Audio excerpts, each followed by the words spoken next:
साथियों, पिछले 9 वर्षों में 2200 किलोमीटर डेडिकेटेड फ्रेट कॉरिडोर भी बनाए गए हैं। इसकी वजह से माल गाड़ियों के ट्रेवल टाइम में काफी कमी आई है। दिल्ली एनसीआर से वेस्टर्न पोर्ट तक, चाहे गुजरात के समुद्री तट हो या महाराष्ट्र का समुद्री तट हो, पहले से जो सामान ट्रेन से पहुंचाने में एवरेज औसतन 72 घंटे लगते थे, आज वही लगेज, वही सामान, वही गुड्स 24 घंटे में पहुंच जाता है। ऐसे ही दूसरे रूट्स पर भी टाइम में 40% की कमी आई है। ट्रैवल टाइम में कमी आने का मतलब है कि मालगाड़ियों की गति बढ़ी है और सामान भी अब ज्यादा तेजी से पहुंच रहा है। इसका बड़ा लाभ हमारे उद्यमियों, कारोबारियों और खास करके हमारे किसान भाई बहनों को हो रहा है। हमारी फल सब्जियां अब ज्यादा तेजी से देश के एक कोने से दूसरे कोने तक जा रही है। जब देश में इस तरह का ट्रांसपोर्टेशन तेज होगा तो उतनी ही तेजी से भारत के जो उत्पाद है, हमारे छोटे मोटे कारीगर, हमारे लघु उद्योग जो कुछ भी उत्पादन करते हैं, वो सामान विश्व बाजार में भी तेजी से पहुंचेगा। साथियों, आप सभी ने देखा है कि पहले रेलवे ओवरब्रिज का कम होने के कारण कितनी दिक्कतें आती थी। 2014 से पहले देश में 6000 से भी कम रेलवे ओवरब्रिज और अंडरब्रिज थे। आज ओवरब्रिज और अंडरब्रिज की ये संख्या 10,000 से ज्यादा हो गई है। देश में बड़ी लाइन पर मानव रहित क्रॉसिंग की संख्या भी शून्य हो चुकी है। रेलवे और रेलवे प्लेटफॉर्म पर यात्री सुविधाओं के निर्माण में आज बुजुर्गों की, दिव्यांगजनों की जरूरतों का विशेष ध्यान रखा जा रहा है। साथियों, हमारा जोर भारतीय रेलवे को आधुनिक बनाने के साथ ही पर्यावरण फ्रेंडली बनाने पर भी है। बहुत जल्द भारत के 100% रेल ट्रैक्स इलेक्ट्रिफाइड होने जा रहे हैं। यानी कुछ ही वर्षों में भारत की सारी ट्रेनें सिर्फ बिजली से चला करेगी। इससे पर्यावरण की कितनी बड़ी मदद होगी, आप अंदाजा लगा सकते हैं। 9 वर्षों में सोलर पैनल से बिजली बनाने वाले रेलवे स्टेशनों की संख्या भी 1200 से ज्यादा हो गई है। लक्ष्य यही है कि आने वाले समय में सभी स्टेशन ग्रीन एनर्जी बनाएं। हमारी ट्रेनों के करीब करीब 70,000 डिब्बे, 70,000 कोचेज में एलईडी लाइट्स लगाई जा चुकी हैं। ट्रेनों में बायो टॉयलेट्स की संख्या भी 2014 के मुकाबले अब 28 गुना ज्यादा हो गई है। ये जितने अमृत स्टेशन बनेंगे, ये भी ग्रीन बिल्डिंग्स के मानकों को पूरा करेंगे। 2030 तक भारत एक ऐसा देश होगा जिसकी रेलवे नेट जीरो एमिशन पर चलेगी। साथियों, रेल ने दशकों से हमें अपनों से मिलने का बहुत बड़ा अभियान चलाया है, काम किया है। एक प्रकार से देश को जोड़ने का भी काम किया है। अब ये हमारी जिम्मेदारी है कि हम रेल को एक बेहतर पहचान और आधुनिक भविष्य से जोड़ें और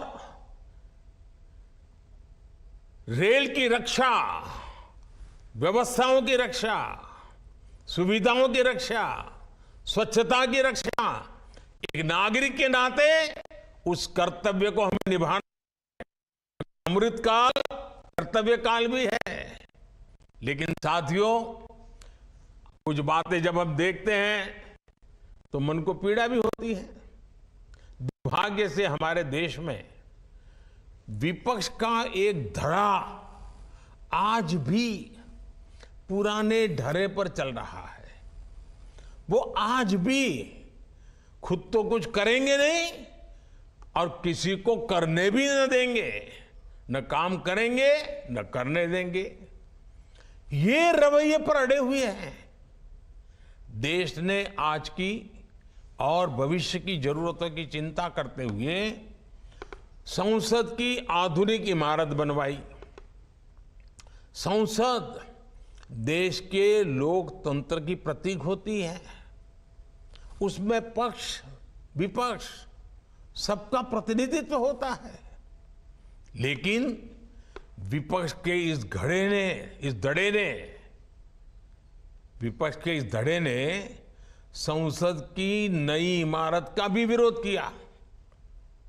हमने कर्तव्य पथ का विकास किया तो उसका भी विरोध किया गया। इन लोगों ने 70 साल तक देश के वीर शहीदों के लिए वॉर मेमोरियल तक नहीं बनाया।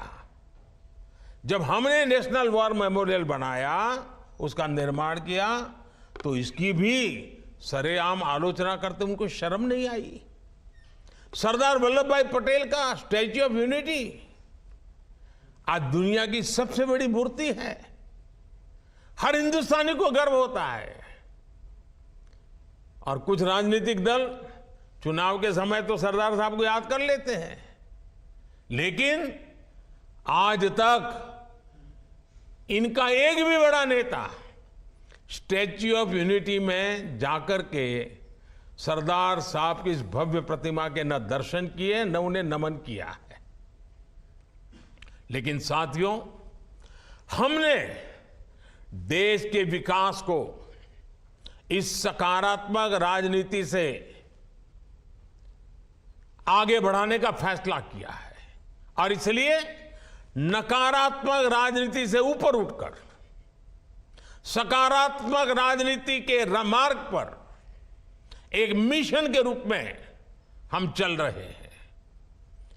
किस राज्य में किसकी सरकार है, कहां किसका वोट बैंक है, इस सब से ऊपर उठकर हम पूरे देश में विकास को सर्वोच्च प्राथमिकता दे रहे हैं।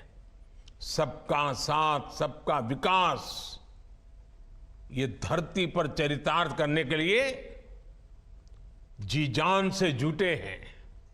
साथियों, पिछले वर्षों में रेलवे युवाओं को जॉब देने का भी बहुत बड़ा जरिया बनी है।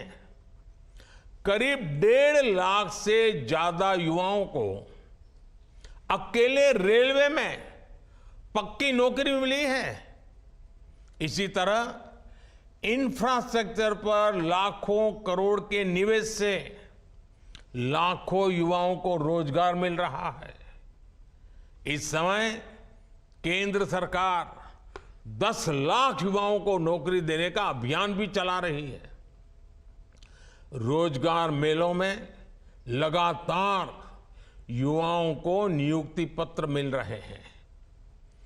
ये बदलते भारत की वो तस्वीर है जिसमें विकास युवाओं को नए अवसर दे रहा है और युवा विकास को नए पंख लगा रहे हैं।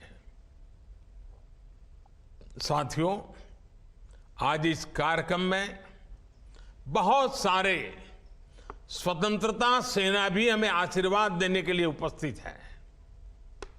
कई पद्म सम्मान प्राप्त महानुभाव भी इस कार्यक्रम की शोभा बढ़ा रहे हैं।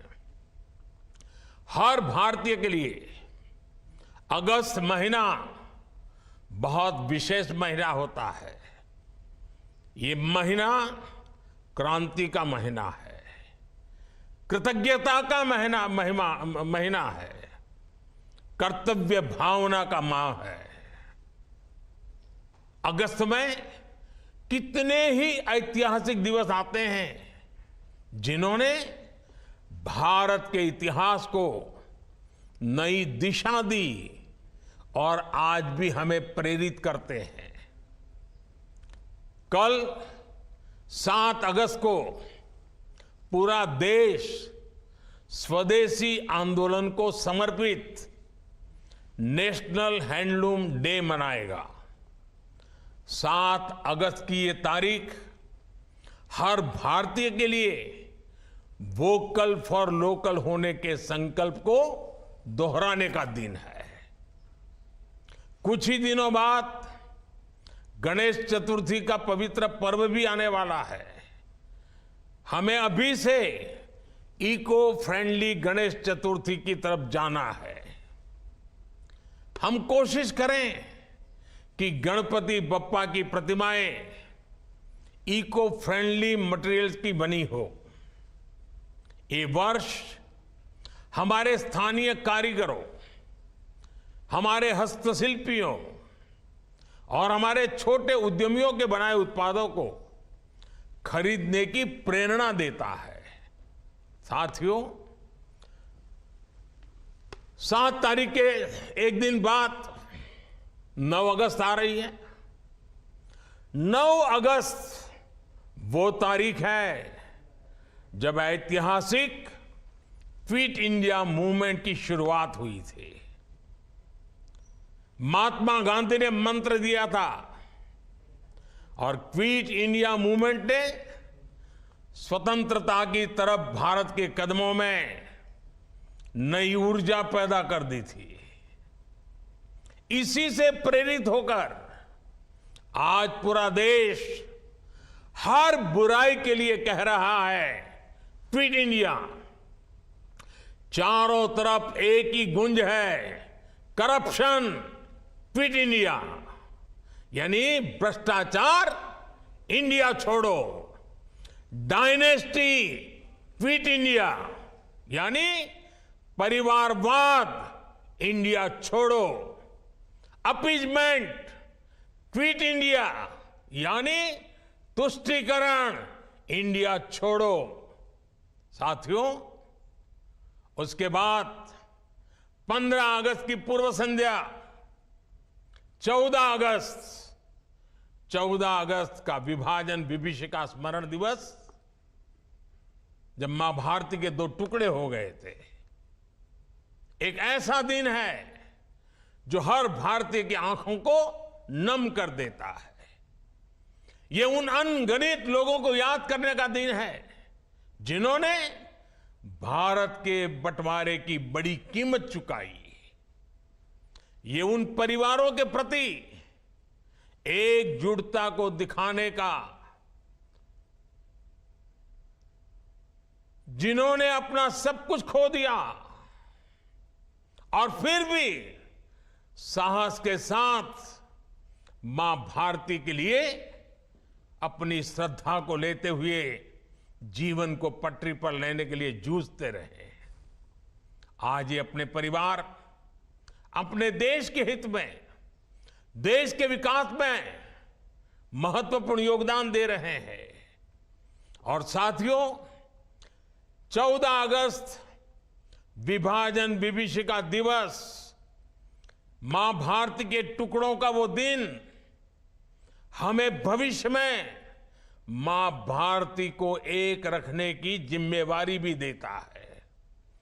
अब इस देश को किसी भी तरह से कोई नुकसान न हो पाए, ये संकल्प करने का समय भी ये विभाजन विभीषिका दिवस 14 अगस्त है। साथियों, देश का हर बच्चा, बुजुर्ग, सब कोई 15 अगस्त का इंतजार करता है। और हमारा 15 अगस्त, हमारा स्वतंत्रता दिवस, हमारे तिरंगे और हमारे राष्ट्र की प्रगति के प्रति हमारी प्रतिबद्धता को दोहराने का समय है। पिछले साल की तरह ही इस बार भी हमें हर घर तिरंगा फहराना है। हर घर तिरंगा, हर दिल तिरंगा, हर मन तिरंगा, हर मकसद तिरंगा, हर सपना तिरंगा, हर संकल्प तिरंगा। मैं देख रहा हूं कि अनेक साथी आजकल सोशल मीडिया पर अपनी तिरंगे वाली डीपी अपडेट कर रहे हैं। हर घर तिरंगा के उद्घोष के साथ फ्लैग मार्च भी निकाल रहे हैं। मैं आज सभी देशवासियों से, विशेष रूप से युवाओं को, हर घर तिरंगे इस आंदोलन से जुड़ने का और इसका प्रचार प्रसार करने का भी आग्रह करता हूं। साथियों, लंबे समय तक हमारे देश के लोग यही सोचते थे कि वो जो टैक्स चुका रहे हैं उसका कोई मतलब नहीं है। उन्हें लगता था कि उनकी मेहनत से कमाए हुए पैसों को भ्रष्टाचार में उड़ा दिया जाएगा। लेकिन हमारी सरकार ने इस धारणा को बदल दिया।